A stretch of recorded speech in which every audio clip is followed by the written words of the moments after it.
Hello everyone, welcome to Rise and Shine Tamil. In this video, we are going to see about pseudo element and pseudo class selectors. Pseudo element selectors. இந்த pseudo element selectors அப்படிங்கிறது வந்துட்டு நம்ம styling பண்ணுறதுக்காக தான் use பண்ணுறோம். இது one kind of செலக்டார்ஸ் தான். இது எதுக்காக யூஸ் பண்ணுறோம் அப்படின்னா, ஒரு எலிமெண்ட் இருக்குன்னா அது அந்த எலிமெண்ட்டை ஸ்டைல் பண்ணும்போது நம்ம ஒரு கீவேர்டை வந்துட்டு யூஸ் பண்ணுவோம். அந்த கீவேர்டு வந்துட்டு எலிமெண்ட் டபுள் காலன் அதுக்கப்புறம் அந்த கீவேர்டை வந்துட்டு யூஸ் பண்ணி நம்ம ஸ்டைலிங் வந்துட்டு பண்ணுவோம். என்னென்ன different types of pseudo element செலக்டர்ஸ்லாம் இருக்குது அப்படின்னா, first letter, first line, before, after, marker, selection. ஓகேங்களா? இப்போ ஃபர்ஸ்ட் லெட்டர் அப்படின்னா அந்த எலிமெண்ட்ல ஃபர்ஸ்ட் லெட்டர் என்ன இருக்கோ அதுக்கு மட்டும் ஸ்டைலிங் ப்ரொவைட் பண்ணுவாங்க. ஃபர்ஸ்ட் லைன் அப்படின்னா ஒரு சென்டென்ஸாக இருக்குது இல்லை ஒரு பேராகிராஃபாக இருக்குன்னா அதில் ஃபர்ஸ்ட் லைனுக்கு மட்டும் இந்த ஸ்டைலிங் வந்துட்டு ப்ரொவைட் பண்ணுவாங்க. பிஃபோர் அப்படிங்கிறது வந்துட்டு ஒரு எலிமெண்ட்டோட டேட்டா இருக்குது அப்படின்னா அந்த டேட்டாவுக்கு முன்னாடி என்ன வேணுமோ அதை நம்ம பிஃபோர் செலக்டர் யூஸ் பண்ணி ஆட் பண்ணிக்கலாம். ஆஃப்டர் அப்படிங்கிறது அந்த டேட்டாக்கு பின்னாடி என்ன வேணுமோ அதை வந்துட்டு இந்த ஆஃப்டர் செலக்டரை வச்சு நம்ம ப்ரொவைட் பண்ணிக்கலாம். நெக்ஸ்ட் மார்க்கர் அப்படிங்கிறது வந்துட்டு நம்ம லிஸ்ட் ஐட்டம்ஸ்லாம் வந்துட்டு யூஸ் பண்ணும்போது நம்மளுக்கு வரும் இல்லையா, 1 2 3 அப்படி இல்லைன்னா டிஸ்க் ஷேப், ஸ்கொயர் ஷேப் இந்த மாதிரிலாம் வரும் இல்லையா, அந்த லிஸ்டோடைய நம்பரிங்ஸ்க்கு வந்துட்டு நம்ம ஸ்டைல் பண்ணுறது தான் வந்துட்டு மார்க்கர். அண்டு செலெக்ஷன் அப்படிங்கிறது வந்துட்டு நம்ம ஒன்ஸ் காப்பி இப்படி பண்ணுறோம் அப்படின்னா அதுக்கு ஸ்டைல் பண்ணுறது செலெக்ஷன். நெக்ஸ்ட் அப்படிங்கிறது இப்போ இது எல்லாத்தையுமே வந்துட்டு எக்ஸாம்பிளோட பார்க்கலாம். ஸோ நம்ம சிஎஸ்எஸ் ஃபோல்டர் போயிட்டு விஎஸ் கோட் வந்துட்டு நான் ஓப்பன் பண்ணிக்கிறேன்.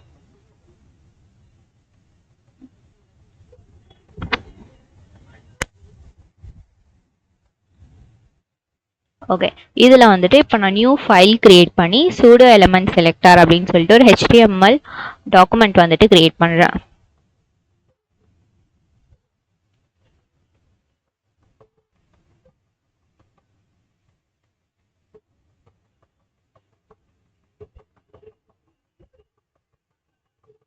இதை வந்துட்டு இப்போ நான் ரீநேமும் பண்ணிக்கிறேன். நெக்ஸ்ட்டு பாடியில் வந்துட்டு ஒரு H1 டேக்ல இந்த ஹெட்டிங் வந்துட்டு நான் கொடுத்துக்கிறேன். ஓகேங்களா? இப்போ இதை வந்துட்டு நான் ரன் பண்ணி பார்த்துடலாம்.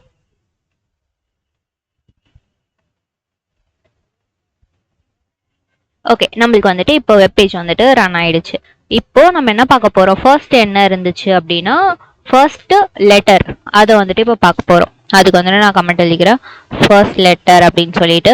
இது எப்படி அப்படின்னா, இப்போ நான் இங்கே வந்துட்டு ஒரு பேராகிராஃப் டேக்ல வந்துட்டு லோரம் 100 அப்படின்னு சொல்லிட்டு ஒரு பேராகிராஃப் வந்துட்டு நான் டைப் பண்ணிக்கிறேன். இவ்வளோ பெரிய பேராகிராஃப் வந்துட்டு இருக்கு. நம்மளுக்கு அவுட்புட்லேயே வந்துட்டு இந்த மாதிரி ஒரு பேராகிராஃப் இருக்கு. இப்போ நம்ம ஸ்டைல் டேக்ல போயிட்டு இது வந்துட்டு என்ன டேக், பேராகிராஃப் டேக் இல்லையா? ஸோ இந்த பேராகிராஃப் டேகை தான் நம்ம இப்போ டார்கெட் பண்ண போகிறோம். அதுக்காக பி. நெக்ஸ்ட் ஒன் வந்துட்டு இந்த எலிமெண்ட் செலக்டர்ஸ் எல்லாமே டபுள் காலன் வச்சு தான் டினோட் பண்ணுவாங்க. ஸோ டபுள் காலன் வச்சாச்சு. நெக்ஸ்ட் அந்த கீவேர்டு வந்துட்டு ஃபர்ஸ்ட் லெட்டர். ஸோ அந்த கீவேர்டை வந்துட்டு நம்ம எடுத்தாச்சு. நெக்ஸ்ட் இது உள்ள வந்துட்டு இப்போ நம்ம ஸ்டைலிங் பண்ண போகிறோம். இதில் வந்துட்டு நான் ஃபாண்ட் சைஸ் வந்துட்டு இன்க்ரீஸ் பண்ணணும் அப்படின்னு நினைக்கிறேன். ஸோ ஃபாண்ட் சைஸ் ப்ராப்பர்ட்டி எடுத்துட்டு ஒரு 40 பிக்சல் வேணும் அப்படின்னு சொல்லிட்டு நான் இங்கே கொடுத்துக்கிறேன். நெக்ஸ்ட் இதோட கலரும் வந்துட்டு நான் ப்ளூ கலர் அப்படின்னு சொல்லிட்டு சேஞ்ச் பண்ணிக்கிறேன். இப்போ நம்ம போயிட்டு அவுட்புட் செக் பண்ணோம் அப்படின்னா இந்த பேராகிராஃபோடைய ஃபர்ஸ்ட் லெட்டர் மட்டும் ஸ்டைலிங் வந்துட்டு அப்ளை ஆயிருக்கு. கொஞ்சம் பெருசாக இருக்குது, 40 பிக்சலில் இருக்குது, ப்ளூ கலரில் இருக்குது. இதுதான் வந்துட்டு ஃபர்ஸ்ட் லெட்டரோடைய செலக்டர். நெக்ஸ்ட் ஒன் வந்துட்டு ஃபர்ஸ்ட் லைன். அதுக்கு வந்துட்டு அந்த பேராகிராஃப் டேக்லேயே ஃபர்ஸ்ட் லைன் அப்படின்னு சொல்லிட்டு அந்த கீவேர்டை எடுத்துட்டு அதுக்கு வந்துட்டு நம்ம ஸ்டைல் வந்துட்டு ப்ரொவைட் பண்ணலாம். இப்போ இதுக்கு பேக்ரவுண்ட் கலர் வந்துட்டு நான் செட் பண்ணோம் அப்படின்னு நினைக்கிறேன். இங்கே வந்துட்டு நான் எல்லோ கலரில் செட் பண்ணுறேன் அப்படின்னா இந்த பேராகிராஃபோடைய ஃபர்ஸ்ட் லைனுக்கு மட்டும் இந்த ஸ்டைலிங் வந்துட்டு அப்ளை ஆகும். நெக்ஸ்ட் ஒன் வந்துட்டு பிஃபோர் அண்ட் ஆஃப்டர். அதுக்கு வந்துட்டு நான் இப்போ வந்துட்டு ஒரு H1 டேக்ல வந்துட்டு மார்னிங் அப்படின்னு சொல்லிட்டு எழுதிக்கிறேன். இப்போ இந்த டேகை தான் நான் வந்துட்டு டார்கெட் பண்ண போகிறேன். அதுக்கு என்ன பண்ணணும், H1 டேக் வேணாம், H2 டேக் வந்துட்டு நான் எடுத்துக்கிறேன். அப்படின்னா H1 டேக் வந்துட்டு நான் ஆல்ரெடி இங்கே யூஸ் பண்ணியிருக்கேன் சூடோ எலிமெண்ட் செலக்டர். அப்படின்னா இதுவும் வந்துட்டு அஃபெக்ட் ஆகும் இல்லையா, அதுக்காக நான் இங்கே H2 டேக் வந்துட்டு எடுத்துக்கிறேன். இப்போ இந்த H2 டேகை வந்துட்டு நம்ம டார்கெட் பண்ண போகிறோம். அதுக்கு வந்துட்டு H2 டபுள் காலன் பிஃபோர் அப்படின்னு சொல்லிட்டு அந்த கீவேர்டை வந்துட்டு நம்ம எடுத்துக்கிறோம். இப்போ நம்ம ஒரு கண்டென்ட்டை வந்துட்டு ஆட் பண்ண போகிறோம் இல்லையா, அதை வந்துட்டு எப்படி கொடுக்கணும் அப்படின்னா கண்டென்ட் அப்படின்னு சொல்லிட்டு ஒரு ப்ராப்பர்ட்டி இருக்குது. அந்த ப்ராப்பர்ட்டியை செலக்ட் பண்ணிவிட்டு நம்ம டபுள் கோட்ஸ்குள்ளே வேல்யூ வந்துட்டு கொடுப்போம். இப்போ வந்துட்டு குட் அப்படின்ற கண்டென்ட் வந்துட்டு எனக்கு ஆட் ஆகணும். இதுக்கு வந்துட்டு நான் கலர் வந்துட்டு ஒரு ரெட் கலர் இந்த மாதிரி கொடுத்துக்கிறேன். இப்போ பார்த்தீங்க அப்படின்னா குட் அப்படின்றது வந்துட்டு மார்னிங்க்கு முன்னாடி வந்துட்டு ஆட் ஆயிருக்கு. நெக்ஸ்ட் அதே மாதிரி ஆஃப்டரும் அதே மாதிரி தான். இப்போ நான் அந்த H2லேயே வந்துட்டு ஆஃப்டர் அப்படின்னு சொல்லிட்டு எடுத்துக்கிட்டு அதில் ஒரு கண்டென்ட் வந்துட்டு நான் கொடுக்க போகிறேன். இங்கே வந்துட்டு everyone அப்படின்னு சொல்லிட்டு இதோட கலர் வந்துட்டு நான் கிரீன் கலர் அந்த மாதிரி வந்துட்டு கொடுத்தேன் அப்படின்னா இந்த மார்னிங் பக்கத்தில் everyone அப்படின்ற டெக்ஸ்ட் வந்துட்டு நம்மளுக்கு ஆட் ஆகுது. இதுதான் before and after. Next one வந்துட்டு என்னன்னா மார்க்கர் அப்படிங்கிறது வந்துட்டு அந்த லிஸ்ட் நம்பரிங்ஸ்க்கு வந்துட்டு ஸ்டைல் பண்ணுறது. இப்போ நான் இங்கே வந்துட்டு ஒரு OL டேக்ல வந்துட்டு லிஸ்ட் ஐட்டம்ஸ் வந்துட்டு எடுத்துக்கிறேன். ஒரு 3 லிஸ்ட் ஐட்டம்ஸ் வந்துட்டு எடுத்துக்கிறேன். இதில் வந்துட்டு 1 2 3 இந்த மாதிரி நான் வந்துட்டு ஒரு லிஸ்ட் வந்துட்டு கிரியேட் பண்ணியிருக்கோம், ஆர்டர்டு லிஸ்ட். இது இப்போ வந்துட்டு அந்த நம்பர்ஸ் வந்துட்டு பிளாக் கலர்ல இருந்தது இல்லையா, அதை எப்படி நம்ம வந்துட்டு சேஞ்ச் பண்ணலாம் அப்படின்னா இந்த LI டேக் டபுள் காலன் வச்சுட்டு மார்க்கர் அப்படின்னு சொல்லிட்டு ஒரு கீவேர்ட் இருக்கு, செலக்டர் இருக்கு. அதில் போயிட்டு இப்போ எனக்கு இந்த கலர் வந்துட்டு எனக்கு எல்லாமே ப்ளூ வயலட்ல வேணும் அப்படின்னு சொல்லிட்டு நான் சேஞ்ச் பண்ணுறேன். இப்போ போயிட்டு பார்த்தீங்கன்னா இது ஃபுல்லாக எங்கள் ப்ளூ வயலட்ல வந்துட்டு சேஞ்ச் ஆயிருக்கு. இந்த மாதிரி தான் வந்துட்டு இந்த மார்க்கர் ஃபங்க்ஷன் வந்துட்டு யூஸ் ஆகும். நெக்ஸ்ட் ஒன் வந்துட்டு செலெக்ஷன் அப்படின்னு சொல்லிட்டு இருக்கு இல்லையா, அதை வந்துட்டு இப்போ நான் பேராகிராஃப் டேக்கை வந்துட்டு செலக்ட் பண்ணும்போது எனக்கு சேஞ்ச் ஆகணும் அப்படின்னு சொல்லிட்டு இருக்கு. இப்போ நம்ம இதுக்கு ஸ்டைலிங் கொடுக்கறதுக்கு முன்னாடி நம்ம இதை செலக்ட் பண்ணும்போது எந்த மாதிரி வருது, blue colour background white colour font colour வந்துட்டு வருது இல்லையா எல்லாத்துக்குமே. இப்போ இந்த பேராகிராஃபை நான் செலக்ட் பண்ணும்போது மட்டும் எனக்கு வேற கலர் சேஞ்ச் ஆகணும் அப்படின்னா இங்கே வந்துட்டு நம்ம ஸ்டைலிங்க்கு வந்துட்டு கொடுக்கலாம். இப்போ எனக்கு பேக்ரவுண்ட் கலர் வந்துட்டு ஒரு பிளாக் கலரில் வேணும், கலர் வந்துட்டு ஒயிட் கலரில் இருக்கணும். இந்த மாதிரியே நான் வந்துட்டு ஸ்டைலிங் கொடுக்குறேன். இப்போ வந்துட்டு அந்த பேராகிராஃப் டேகுக்கு மட்டும் பாருங்கள் பிளாக் கலரில் பேக்ரவுண்ட் வருது, ஒயிட் கலரில் ஃபாண்ட் வருது. இதுவே நீங்கள் வந்துட்டு இது வச்சு செலக்ட் பண்ணிங்கன்னா ப்ளூ கலர் பேக்ரவுண்ட் ஒயிட் கலரில் வருது. பட் இதே நீங்கள் பேராகிராஃபுக்கு செலக்ட் பண்ணும்போது மட்டும் பிளாக் கலர் பேக்ரவுண்ட் ஒயிட் கலரில் வந்துட்டு வருது. இதுதான் வந்துட்டு செலெக்ஷன் ப்ராப்பர்ட்டி. உங்களுக்கு வந்துட்டு ஃபுல்லாகவே எனக்கு வந்துட்டு இந்த ஸ்டைலிங் வந்துட்டு அப்ளை ஆகணும் அப்படின்னா நீங்கள் ஸ்டார் யூஸ் பண்ணி இந்த செலெக்ஷன் ப்ராப்பர்ட்டியை யூஸ் பண்ணலாம். இந்த மாதிரி யூஸ் பண்ணும்போது நம்மளுக்கு ஹோல் HTML டாக்குமெண்ட்டுக்குமே இந்த ஸ்டைலிங் வந்துட்டு அப்ளை ஆகும். ஓகேங்களா, இதுதான் வந்துட்டு pseudo element selector. Class selector அப்படிங்கிறதும் வந்துட்டு ஒரு டைப் ஆஃப் CSS செலக்டர். இது என்ன பண்ணோம் அப்படின்னா இதுவும் வந்துட்டு ஒரு ஸ்பெஷல் ஸ்டேட் ஒரு கண்டிஷனை வந்துட்டு டார்கெட் பண்ணி ஸ்டைலிங் வந்துட்டு கொடுக்கும். இதுலயும் வந்துட்டு நம்ம அந்த கீவேர்டை தான் வந்துட்டு ஆட் பண்ற மாதிரி இருக்கும். சூடோ கிளாஸ் செலக்டர்லயே வந்துட்டு 2 டைப்ஸ் வந்துட்டு இருக்கு. ஒன்று வந்துட்டு டைனமிக் சூடோ செலக்டர், இன்னொன்று வந்துட்டு ஸ்ட்ரக்சர்டு சூடோ கிளாஸ் செலக்டர். ஓகேங்களா, டைனமிக் சூடோ கிளாஸ் செலக்டர்ஸ் இது வந்துட்டு நேம்லேயே வந்துட்டு டைனமிக் அப்படின்னு சொல்லிட்டு இருக்கு இல்லையா. டைனமிக்னா என்ன, சேஞ்ச் ஆகிட்டே இருக்கும். அப்போ ஒரு எலமெண்ட் வந்துட்டு சேஞ்ச் ஆகும்போது நம்ம அந்த ஸ்டைலிங்கை வந்துட்டு அப்ளை பண்ண முடியும். என்னென்ன different types of dynamic pseudo class selectors இருக்குது அப்படின்னா link, active, visited, focus, checked and hover. Link அப்படிங்கிறது வந்துட்டு நம்ம ஆங்கர் டேக் யூஸ் பண்ணி லிங்க் வந்துட்டு கிரியேட் பண்ணுவோம் இல்லையா. அந்த லிங்க் கிரியேட் பண்ணும்போது அதோட டிஃபால்ட் கலர் வந்துட்டு ஒரு வயலட் கலர் மாதிரி இருக்கும் அண்டர்லைனோட.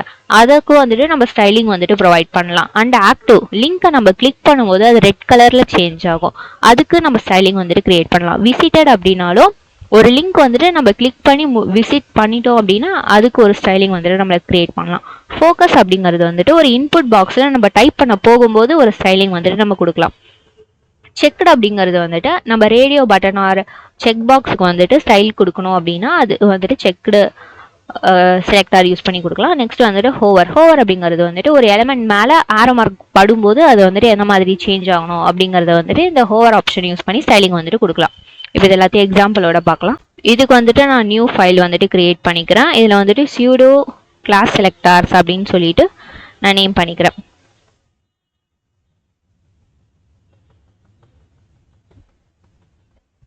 பாய்லர் டெம்ப்ளேட் எடுத்துட்டு நான் நேமும் வந்துட்டு சேஞ்ச் பண்ணிக்கிறேன்.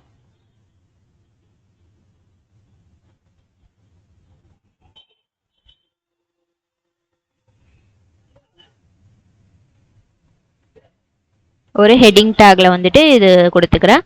அதுக்கப்புறம் H2 டேக்ல வந்துட்டு ஃபர்ஸ்ட் நம்ம என்ன பார்க்க போறோம் அப்படின்னா டைனமிக் சூடோ கிளாஸ் செலக்டர்ஸ் இதை வந்துட்டு நம்ம பார்க்க போறோம். ஸோ இப்போ இதை வந்துட்டு நம்ம ரன் பண்ணிக்கலாமா. ஓகே, நம்மளுக்கு வந்துட்டு இந்த மாதிரி வந்துட்டு வருது. இப்போ நம்ம ஃபர்ஸ்ட் என்ன பார்க்க போறோம் அப்படின்னா லிங்க் அது வந்துட்டு பார்க்க போறோம் இல்லையா. அந்த லிங்க் வந்துட்டு ஒரு லிங்க் வந்துட்டு முதல்ல கிரியேட் பண்ணிக்கலாம். இதோட பாத்துக்கு வந்துட்டு நான் ஏதாச்சும் ஒரு HTML டாக்குமெண்ட் அதை வந்துட்டு கொடுத்துக்கிறேன். நெக்ஸ்ட் இதுல வந்துட்டு ஏதாச்சும் காம்பினேட்டர் அப்படின்னு சொல்லிட்டு நான் நேம் வந்துட்டு பண்ணிக்கிறேன். இப்போ நம்மளுக்கு வந்துட்டு லிங்க் வந்துட்டு ஜென்ரேட் ஆயிடுச்சு. இது பார்த்தீங்கன்னா வயலட் கலர்ல வந்துட்டு இருக்கு. இதை கிளிக் பண்ணும்போது ரெட் கலர்ல வந்துட்டு சேஞ்ச் ஆகுது இல்லையா? இதுக்கு நம்ம இப்போ ஸ்டைலிங் வந்துட்டு கொடுக்க போறோம். அண்ட் இதை இன்னும் நல்லா புரிஞ்சுக்கிறதுக்காக நான் target is equal to blank அப்படின்னு சொல்லிட்டு கொடுத்துக்கிறேன். ஸோ நம்மளுக்கு இந்த பேஜ் வந்துட்டு வேற பேஜ்ல வந்துட்டு லோட் ஆகும். இப்போ பார்த்தீங்கன்னா இது இந்த சைடு இருக்கு, இது வந்துட்டு நம்மளுக்கு இந்த இது அப்படியே இருக்கு. இப்போ வந்துட்டு நம்ம ஸ்டைல் வந்துட்டு பண்ண போறோம். ஸோ ஸ்டைல் டேக் ஓப்பன் அந்த எலமெண்ட்டை டார்கெட் பண்ணிட்டு சிங்கிள் காலன் வச்சுட்டு என்ன பண்ணணும், லிங்க் அப்படின்னு சொல்லிட்டு நம்ம எடுக்கணும். ஒரு டிஃபால்ட் கலரை சேஞ்ச் லிங்கோடைய டிஃபால்ட் ஸ்டைலிங்கை நம்ம சேஞ்ச் பண்றதுக்கு இந்த லிங்க் அப்படின்ற செலக்டரை யூஸ் பண்ணிட்டு இப்போ இதுக்கு நம்ம வந்துட்டு ஸ்டைலிங் கொடுக்கலாம். பேக்ரவுண்ட் கலர் வந்துட்டு எனக்கு இந்த ஆக்வால வேணும் அப்படின்னு சொல்லிட்டு நான் இப்போ ஸ்டைலிங் வந்துட்டு கொடுக்குறேன். இப்போ போயிட்டு பார்த்தோம் அப்படின்னா இங்க வந்துட்டு ஸ்டைலிங் வந்துட்டு நம்மளுக்கு வந்திருக்கு. ஓகேங்களா? நெக்ஸ்ட் என்ன அப்படின்னா அதை கிளிக் பண்ணும்போது நம்மளுக்கு ரெட் கலர்ல வருது இல்லையா? அதை சேஞ்ச் பண்ணணும் அப்படின்னா இந்த ஆக்டிவ் செலக்டரை வந்துட்டு நம்ம யூஸ் பண்ணணும்.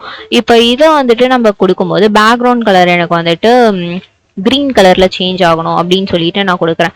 இப்போ வந்துட்டு நான் இதை கிளிக் பண்ணும்போது பேக்ரவுண்ட் கலர் வந்துட்டு கிரீன் கலர்ல சேஞ்ச் ஆகுது. இப்போ நல்லா ஃபோக்கஸ் பண்ணுங்க, இங்க வந்துட்டு கிரீன் கலர்ல வந்துட்டு சேஞ்ச் ஆகுதா?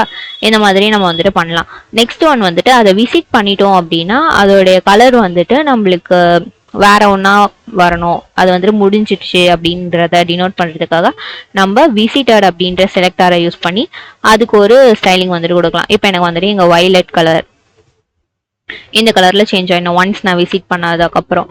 அப்போ வந்துட்டு இங்க பாத்தீங்கன்னா ஆட்டோமேட்டிக்கா பர்பிள் கலர்ல வந்துட்டு மாறிடுச்சு. ஏன் அப்படின்னா நான் இதை வந்துட்டு விசிட் பண்ணிட்டேன் அதனால. நெக்ஸ்ட் என்ன அப்படின்னா ஃபோக்கஸ் நம்ம தெரிஞ்சுக்கிறதுக்கு நம்ம இன்புட் டேக் வந்துட்டு ஒன்று ஓப்பன் பண்ணணும். இப்போ நம்மளுக்கு ஒரு இன்புட் டேக் வந்துட்டு வந்துருச்சு. இதில் நான் வந்துட்டு இப்போ டைப் பண்ணுறேன், நார்மலாக வந்துட்டு டைப் ஆகுது. இப்போ இதுக்கு நான் வந்துட்டு ஸ்டைலிங் கொடுக்கணும் அப்படின்னா எந்த டேக் இன்புட் டேகை வந்துட்டு டார்கெட் பண்ண போகிறோம் அது தென் காலன் வச்சுட்டு ஃபோக்கஸ் அப்படின்னு சொல்லிட்டு ஒரு ப்ராப்பர்ட்டி இருக்கு. இதில் வந்துட்டு இப்போ நம்ம ஸ்டைலிங் கொடுக்கலாம். இப்போ எனக்கு அதை ஃபோக்கஸ் பண்ணும்போது எனக்கு பேக்ரவுண்ட் கலர் வந்துட்டு ஆஸ்லி ப்ளூ அண்ட் கலர் வந்துட்டு எனக்கு ப்ளூ கலர்ல சேஞ்ச் ஆகணும். இப்போ நான் வந்துட்டு இந்த ஸ்டைலிங் கொடுத்துருக்கேன். இப்போ போயிட்டு நம்ம இந்த இன்புட் பாக்ஸ்ல டைப் பண்ணும்போது ஃபோக்கஸ் பண்ணும்போது பாருங்க அந்த பேக்ரவுண்ட் கலரும் ஃபாண்டோடைய கலரும் வந்துட்டு நம்மளுக்கு சேஞ்ச் ஆகுது. ஓகே, வெளியே வந்துட்டா நார்மலா பிளாக் அண்ட் ஒயிட்ல சேஞ்ச் ஆயிடுது. ஃபோக்கஸ் பண்ணும்போது மட்டும் நம்மளுக்கு அந்த ஸ்டைலிங் வந்துட்டு அப்ளை ஆகுது. இதுதான் வந்துட்டு ஃபோக்கஸ். நெக்ஸ்ட் ஒன் வந்துட்டு செக்குடுக்கு வந்துட்டு நம்ம ரேடியோ பட்டன்ஸ் அண்ட் செக் பட்டன்ஸ்க்கு வந்துட்டு யூஸ் பண்ணுவோம். இப்போ வந்துட்டு நான் இங்க ஒரு லேபிள் வந்துட்டு கொடுத்துக்கிறேன் ஜெண்டர் அப்படின்னு சொல்லிட்டு. Next input take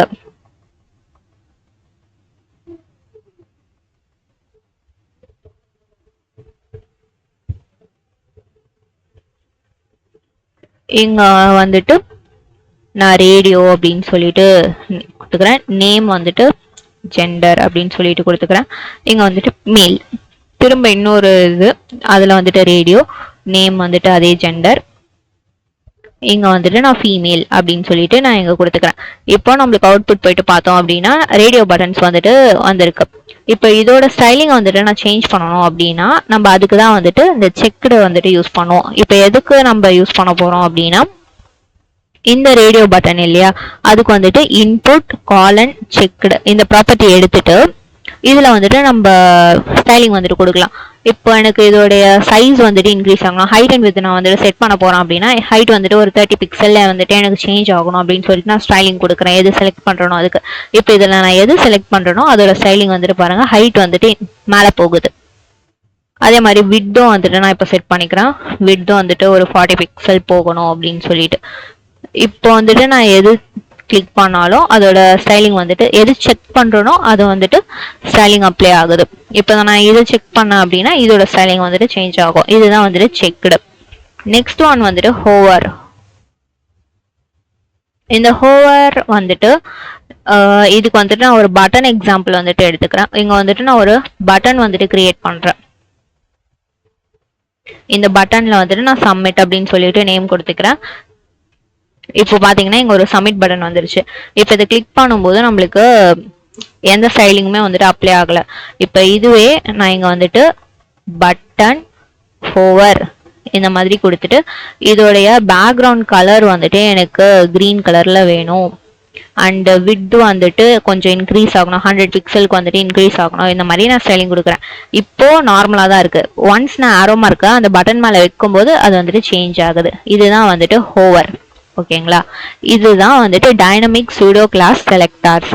next one வந்துட்டு structural pseudo class selectors. Structural pseudo class செலக்டார்ஸும் வந்துட்டு நம்ம ஸ்டைல் பண்ணுறதுக்கு தான் யூஸ் பண்ணுவோம். இது வந்துட்டு அந்த எலமெண்ட்டோடைய பொசிஷனை பேஸ் பண்ணி ஸ்டைலிங்ஸ் வந்துட்டு கொடுக்கும். என்னென்ன different types of structural pseudo selectors வந்துட்டு இருக்கு அப்படின்னா, first child, last child, nth child, first of type, last of type. So 5 types வந்துட்டு இருக்கு. ஃபர்ஸ்ட் சைல்டு அப்படிங்கிறது வந்துட்டு இது வந்துட்டு சைல்டு அப்படின்றத வந்துட்டு நம்ம படிச்சிருக்கோம் ஆல்ரெடி. காம்பினேட்டர் செலக்டார்ல வந்துட்டு சைல்டு செலக்டார் அப்படின்னு சொல்லிட்டு ஒரு படிச்சிருப்போம். அதுல வந்துட்டு நம்ம கிரேட்டர் தென் சிம்பிள் யூஸ் பண்ணி பேரண்டோடைய சைல்டை மட்டும் ஸ்டைல் பண்ணுவோம் இல்லையா. இதுவும் அதே மாதிரி தான். இப்போ ஃபர்ஸ்ட் சைல்டு அப்படின்னா ஃபர்ஸ்ட் சைல்டுக்கு மட்டும் ஸ்டைலிங் ப்ரொவைட் ஆகும். லாஸ்ட் சைல்டு அப்படின்னா லாஸ்ட் சைல்டுக்கு மட்டும் ஸ்டைலிங் கொடுக்கப்படும். எண்ட் சைல்டு அப்படின்னா நம்ம கொடுப்போம் ஆட், ஈவன், இல்லை இந்த நம்பர்ல இருக்க சைல்டுக்கு மட்டும் ஸ்டைலிங் கொடுங்க அப்படின்னு சொல்லிட்டு நம்ம மென்ஷன் பண்ணுவோம். அப்போ வந்துட்டு இந்த எண்ட் சைல்டை நம்ம யூஸ் பண்ணுவோம். ஃபர்ஸ்ட் ஆஃப் டைப் அப்படின்னா ஃபர்ஸ்ட் எந்த சைல்டு வந்துட்டு அந்த கொடுத்துருக்க எலமெண்ட்டை மேட்ச் பண்ணுதோ அதுக்கு வந்துட்டு ஸ்டைலிங் ப்ரொவைட் ஆகும். லாஸ்ட் ஆஃப் டைப் அப்படின்னா எந்த எலமெண்ட்டுக்கு வந்துட்டு அந்த லாஸ்ட்ல இருந்து லாஸ்ட் சைல்டோடைய எலமெண்ட் வந்துட்டு மேட்ச் ஆகுதோ அப்போ வந்துட்டு அந்த லாஸ்ட் சைல்டுக்கு வந்துட்டு ஸ்டைலிங் வந்துட்டு கொடுப்பாங்க. இப்போ இது எல்லாத்தையும் வந்துட்டு எக்ஸாம்பிளோட பார்த்தா வந்துட்டு உங்களுக்கு புரியும். இப்போ நான் இங்கே வந்துட்டு ஒரு ஹெச்ஆர் டேக் போட்டுட்டு ஸ்பேஸ் கொடுத்துட்டு ஒரு H2 டேக் திரும்ப எடுத்துக்கிறேன். இதில் வந்துட்டு எனக்கு இப்போ ஸ்ட்ரக்சரல் சூடோ கிளாஸ் செலக்டார் இந்த மாதிரி நான் வந்துட்டு ஒரு ஹெட்டிங் வந்துட்டு கொடுத்துக்கிறேன். இப்போ எனக்கு வந்துட்டு ஒரு டிவ் டேக், ஓகேங்களா, அந்த டிவ் டேக்ல வந்துட்டு நான் ஒரு H1 எலமெண்ட் வந்துட்டு எடுத்துக்கிறேன். இதுல வந்துட்டு ஐ எம் ஃபர்ஸ்ட் H1 இந்த மாதிரி நான் வந்துட்டு ஒரு கண்டென்ட் வந்துட்டு டைப் பண்றேன். நெக்ஸ்ட் ஒரு பேராகிராஃப் ஐ எம் ஃபர்ஸ்ட் பேரா அப்படின்னு சொல்லிட்டு ஒரு கண்டென்ட் எடுத்துக்கிறேன். நெக்ஸ்ட் ஒரு H2 I am first H2 இந்த மாதிரி ஒரு கண்டென்ட் எடுத்துக்கிறேன். திரும்ப வந்துட்டு ஒரு H1 டேக்ல வந்துட்டு I am second H1. Next one வந்துட்டு திரும்ப வந்துட்டு ஒரு H2 take I am second H2 அப்படின்னு சொல்லிட்டு ஒரு கண்டென்ட். திரும்ப வந்துட்டு நான் ஒரு பேராகிராஃப் டேக் எடுத்துக்கிறேன். ஐ எம் செகண்ட் பேரா அப்படின்னு சொல்லிட்டு நான் ஒன்று எடுத்துக்கிறேன். திரும்ப வந்துட்டு நான் ஒரு paragraph take I am third பேரா அப்படின்னு சொல்லிட்டு நான் இப்போ வந்துட்டு சில எலமெண்ட்ஸ் வந்துட்டு எடுத்திருக்கேன். இப்போ அவுட்புட்ல போயிட்டு பார்த்தோம் அப்படின்னா நம்மளுக்கு இது எல்லாமே வந்துட்டு வந்திருக்கு இல்லையா. இப்போ இதை வந்துட்டு நம்ம எப்படி ஸ்ட்ரக்சரல் சூடோ கிளாஸ் செலக்டார்ஸ் வச்சு ஸ்டைல் பண்றது அப்படின்னு சொல்லிட்டு பார்க்கலாம். ஃபர்ஸ்ட் நம்ம என்ன பார்க்க போறோம் அப்படின்னா ஃபர்ஸ்ட் சைல்டு வந்துட்டு என்ன அப்படின்னா, இப்போ நம்மளுக்கு இந்த டிவ்ல வந்துட்டு இது எல்லாமே வந்துட்டு சில்ட்ரன் ப்ராப்பர்ட்டிஸ் தானே. இப்போ இந்த சில்ட்ரன் ப்ராப்பர்ட்டிஸ்ல ஃபர்ஸ்ட் இருக்க சைல்டுக்கு மட்டும் நம்ம ஸ்டைலிங் வந்துட்டு கொடுப்போம். இப்போ எக்ஸாம்பிளுக்கு இதுல ஃபர்ஸ்ட் சைல்டு யாரு அப்படின்னா H1. இந்த H1 வந்துட்டு இப்போ நம்ம டார்கெட் பண்ணுவோம். அதுக்கு வந்துட்டு சைல்டை முதல்ல எப்படி டார்கெட் பண்ணுவோம், கிரேட்டர் தென் சிம்பிள் வச்சு தானே பேரண்ட் வழியா டார்கெட் பண்ணுவோம். ஸோ பேரண்ட் எலமெண்ட் வந்துட்டு div, next greater than simple போட்டுட்டு அந்த H1 டேக் போட்டுட்டு இதுல காலன் வச்சுட்டு ஃபர்ஸ்ட் சைல்டு அந்த கீவேர்டை வந்துட்டு நம்ம கால் பண்ணுவோம். இதுல வந்துட்டு இப்போ நம்ம ஸ்டைலிங் வந்துட்டு கொடுக்கலாம். இப்போ நான் இங்க வந்துட்டு ஒயிட் கொடுத்துட்டு பேக்ரவுண்ட் கலர் வந்துட்டு எனக்கு ப்ளூ ஹைலைட் இல்ல ப்ளூ இந்த மாதிரி நான் வந்துட்டு ஸ்டைலிங் கொடுத்தேன் அப்படின்னா ஃபர்ஸ்ட் சைல்டு வந்துட்டு H1 இருந்தா மட்டும்தான் இந்த ஸ்டைலிங் வந்துட்டு அப்ளை ஆகும். இதுவே நான் இப்போ இங்க H1க்கு பதிலா பேராகிராஃப் அப்படின்னு சொல்லிட்டு கொடுத்தேன் அப்படின்னா எனக்கு வந்துட்டு எந்த ஸ்டைலிங்குமே அப்ளை ஆகல. ஏன் அப்படின்னா பேராகிராஃப் டேக் வந்துட்டு ஃபர்ஸ்ட் சைல்டு இல்லை, அது வந்துட்டு செகண்ட் சைல்டு தான் வந்துட்டு இருக்கு. ஃபர்ஸ்ட் சைல்டு வந்துட்டு H1 டேக் தான் இருக்கு. ஸோ அதனால ஃபர்ஸ்ட் எலிமெண்ட் வந்துட்டு மேட்ச் ஆகாததுனால எந்த ஸ்டைலிங்குமே வந்துட்டு அப்ளை ஆகல. இதுதான் வந்துட்டு ஃபர்ஸ்ட் சைல்டு. ஃபர்ஸ்ட் சைல்டுல வந்துட்டு அந்த கொடுத்துருக்க எலிமெண்ட் வந்துட்டு மேட்ச் ஆனால் மட்டும்தான் வந்துட்டு அந்த ஸ்டைலிங் வந்துட்டு அப்ளை ஆகும். லாஸ்ட் சைல்டும் அதே மாதிரி தான், பட் இது வந்துட்டு லாஸ்ட்ல பார்க்கும். இப்போ லாஸ்டா நம்ம என்ன எலிமெண்ட் கொடுத்துருக்கோம் அப்படின்னா பேராகிராஃப் டேக் வந்துட்டு நம்ம கொடுத்துருக்கோம். இப்போ இங்க வந்துட்டு பேராகிராஃப் டேக் வச்சுட்டு லாஸ்ட் சைல்டு அப்படின்னு சொல்லிட்டு இங்க வந்துட்டு பேக்ரவுண்ட் கலர் வந்துட்டு எனக்கு லைட் கிரீன்ல வேணும் இல்ல லைட் ப்ளூல வேணும் அப்படின்னு சொல்லிட்டு நான் கொடுத்தேன் அப்படின்னா லாஸ்ட் சைல்டுக்கு வந்துட்டு அந்த ஸ்டைலிங் வந்துட்டு அப்ளை ஆகும்.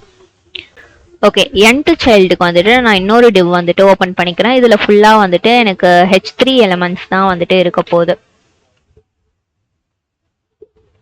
இதுல வந்துட்டு நான் 1 2 3 4 5. ஓகே, இப்போ வந்துட்டு நம்மளுக்கு இங்க ஒரு லிஸ்ட் வந்துட்டு இருக்கு. இந்த லிஸ்ட்ல வந்துட்டு எனக்கு ஈவன் நம்பர்ஸ்ல இருக்கிறதுக்கு மட்டும் ஒரு பர்டிகுலர் ஸ்டைலிங் வேணும் அப்படின்னா நம்ம nth சைல்டு யூஸ் பண்ணி அதை வந்துட்டு அச்சீவ் பண்ணலாம். அதுக்கு வந்துட்டு என்ன பண்ணணும் அப்படின்னா அந்த பேரண்ட் தென் வந்துட்டு என்ன டார்கெட் பண்ண போறோமோ அந்த இது நம்ம வந்துட்டு h3 தானே கொடுத்துருக்கோம். ஸோ h3 அண்ட் காலன் வச்சுட்டு nth சைல்டு அப்படின்ற ப்ராப்பர்ட்டி அந்த கீவேர்டு வந்துட்டு வச்சுட்டு பிராக்கெட்ல வந்துட்டு நம்ம ஈவன் அந்த மாதிரி கொடுத்தோம் அப்படின்னா ஈவன்ல இருக்க எல்லாத்துக்குமே வந்துட்டு அந்த ஸ்டைலிங் வந்துட்டு அப்ளை ஆகும். இப்போ நான் பேக்ரவுண்ட் கலர் வந்துட்டு எல்லோ அப்படின்னு சொல்லிட்டு சேஞ்ச் பண்றேன். அவுட்புட் போயிட்டு பார்த்தோம் அப்படின்னா 2 and 4க்கு வந்துட்டு இந்த ஸ்டைலிங் வந்துட்டு அப்ளை ஆயிருக்கு. இதுவே வந்துட்டு எனக்கு ஆட்ல வேணும் அப்படின்னா அதே மாதிரி தான் பிராக்கெட்ல வந்துட்டு ஆட் அப்படின்னு சொல்லிட்டு நம்ம கால் பண்ணுவோம். இங்க வந்துட்டு நான் ப்ரௌன் அப்படின்னு சொல்லிட்டு எடுத்துக்கிறேன். இப்போ வந்துட்டு ஆட்ல என்ன இருக்கு 1 3 5 இது எல்லாத்துக்குமே வந்துட்டு இந்த ஸ்டைலிங் வந்துட்டு அப்ளை ஆகுது. இல்ல எனக்கு அந்த பர்டிகுலர் பொசிஷன்ல இருக்கிற சைல்டுக்கு மட்டும் ஒரு ஸ்டைலிங் வேணும் அப்படின்னா அந்த நம்பரை வந்துட்டு நம்ம கொடுப்போம். nth சைல்டு இப்போ எனக்கு வந்துட்டு 4th பொசிஷன்ல இருக்க சைல்டுக்கு வந்துட்டு பேக்ரவுண்ட் கலர் ரெட் கலர்ல வேணும் அப்படின்னு சொன்னா இதுக்கு வந்துட்டு நம்ம பிராக்கெட்ல வந்துட்டு 4 அப்படின்னு சொல்லிட்டு கொடுத்துட்டு ஸ்டைலிங் கொடுத்துட்டோம். இப்போ பாத்தீங்கன்னா 4க்கு வந்துட்டு இந்த ரெட் கலர் ஸ்டைலிங் வந்துட்டு அப்ளை ஆயிருக்கு. இதுதான் வந்துட்டு nth சைல்டு. நெக்ஸ்ட் என்னது அப்படின்னா first of type last of type. இது வந்துட்டு டைப் மேட்சிங் வந்துட்டு பண்ணோம். இப்போ நம்மளுக்கு ஃபர்ஸ்ட் சைல்டுனா ஃபர்ஸ்ட் அந்த எலமெண்ட் வந்துட்டு மேட்ச் ஆனா மட்டும்தான் ஸ்டைலிங் வந்துட்டு அப்ளை ஆகும். பட் ஃபர்ஸ்ட் ஆஃப் சைல்டு அப்படின்னா அந்த எலமெண்ட் வந்துட்டு லைனா பார்த்துட்டே வரும். கரெக்டா எந்த பொசிஷன்ல அது வந்துட்டு ஃபர்ஸ்ட் மேட்ச் ஆகுதோ அந்த எலமெண்ட்டுக்கு வந்துட்டு அது ஸ்டைல் பண்ணும். இப்போ வந்துட்டு h1 வந்துட்டு நம்மளுக்கு 2 இடத்துல இருக்கு. இங்க வந்துட்டு ஒரு h1 இருக்கு, இங்க வந்துட்டு ஒரு h1 இருக்கு. இப்போ நான் ஃபர்ஸ்ட் ஆஃப் டைப் அப்படின்னு சொல்லிட்டு கொடுக்குறேன் அப்படின்னா div h1 இங்க வந்துட்டு நான் ஃபர்ஸ்ட் ஆஃப் டைப் அப்படின்னு சொல்லிட்டு அந்த செலக்டரை வந்துட்டு சூஸ் பண்ணிட்டு பேக்ரவுண்ட் கலர் வந்துட்டு எனக்கு ரெட் இதை வந்துட்டு நான் கொடுக்குறேன். இப்போ ஃபர்ஸ்ட் பொசிஷன் வந்துட்டு எனக்கு எலமெண்ட் வந்துட்டு h1ஓட மேட்ச் ஆனதுனால ஃபர்ஸ்டே வந்துட்டு கலர் சேஞ்ச் ஆயிடுச்சு. இப்போ இதுவே இந்த h1 வந்துட்டு நான் செகண்ட் பொசிஷன்ல சேஞ்ச் பண்றேன் அப்படின்னா இப்போ நான் இதை வந்துட்டு செகண்ட் பொசிஷன்ல வந்துட்டு சேஞ்ச் பண்றேன். இதுவே ஃபர்ஸ்ட் சைல்டு செலக்டரை நம்ம யூஸ் பண்ணியிருந்தோம் அப்படின்னா எந்த ஸ்டைலிங்குமே வந்துட்டு அப்ளை ஆயிருக்காது. பட் நம்ம ஃபர்ஸ்ட் ஆஃப் சைல்டு யூஸ் பண்ணும்போது அந்த ஸ்டைலிங் வந்துட்டு ஃபர்ஸ்ட் எந்த h1 டேக்ல மீட் ஆகுதோ அந்த h1க்கு வந்துட்டு இது ஸ்டைல் ப்ராப்பர்ட்டியை வந்துட்டு அப்ளை பண்ணுது. இங்கேயும் ஒரு h1 இருக்கு, ஆனா இது வந்துட்டு செகண்ட் பொசிஷன்ல இருக்கிறதுனால இதை வந்துட்டு அப்ளை பண்ணல. இதே மாதிரி தான் லாஸ்ட் சைல்டும் லாஸ்ட்ல இருந்து பார்த்துட்டு வரோம். லாஸ்டா எது மேட்ச் ஆகுதோ அதுக்கு வந்துட்டு இப்போ இங்க வந்துட்டு தேர்ட் பேரா அப்படின்னு சொல்லிட்டு ஒன்று இருக்கு, செகண்ட் பேரா அப்படின்னு சொல்லிட்டு வந்துட்டு ஒன்று இருக்கு. இப்போ இந்த இதை வந்துட்டு நான் இங்க பேஸ்ட் பண்ணிக்கிறேன். இந்த லாஸ்ட்ல இருக்கு இல்லையா, இதை வந்துட்டு நான் வந்துட்டு எடுத்துடுறேன். ஓகேங்களா, இப்போ லாஸ்ட் பொசிஷன்ல நம்மளுக்கு h2 தான் இருக்கு. இப்போ நான் ரெண்டுத்தையும் கம்பேர் பண்ணி காட்டுறேன். இப்போ div இங்க வந்துட்டு ஒரு பேராகிராஃப், இதுல வந்துட்டு நான் லாஸ்ட் சைல்டு ப்ராப்பர்ட்டியை வந்துட்டு கால் பண்ணி இதோட பேக்ரவுண்ட் கலர் வந்துட்டு எனக்கு இந்த சால்மன் கலர்ல சேஞ்ச் பண்ணு அப்படின்னு நான் சொல்லிட்டு கொடுக்குறேன். பட் இங்க வந்துட்டு இந்த டேக்ல எதுவுமே வந்துட்டு சேஞ்ச் ஆகலை. அதாவது இந்த பேராகிராஃப் டேக்ல எதுவுமே வந்துட்டு சேஞ்ச் ஆகலை. ஏன் அப்படின்னா இது வந்துட்டு லாஸ்ட் சைல்டு வந்துட்டு கிடையாது. இதுவே நான் இங்க லாஸ்ட் ஆஃப் சைல்டு அப்படின்ற ப்ராப்பர்ட்டியை வந்துட்டு சேஞ்ச் பண்ண உடனேயும் இப்போ வந்துட்டு பாத்தீங்க அப்படின்னா இந்த பேராகிராஃப் டேக் வந்துட்டு அஃபெக்ட் ஆயிருக்கு. இதுதான் வந்துட்டு லாஸ்ட் ஆஃப் சைல்டுக்கும் லாஸ்ட் சைல்டுக்கும் உள்ள டிஃபரன்ஸ். ஸோ இவ்வளவுதான் வந்துட்டு pseudo class selectors. That's it about the video. If this video finds you helpful, please like, share and subscribe to our channel. Thank you.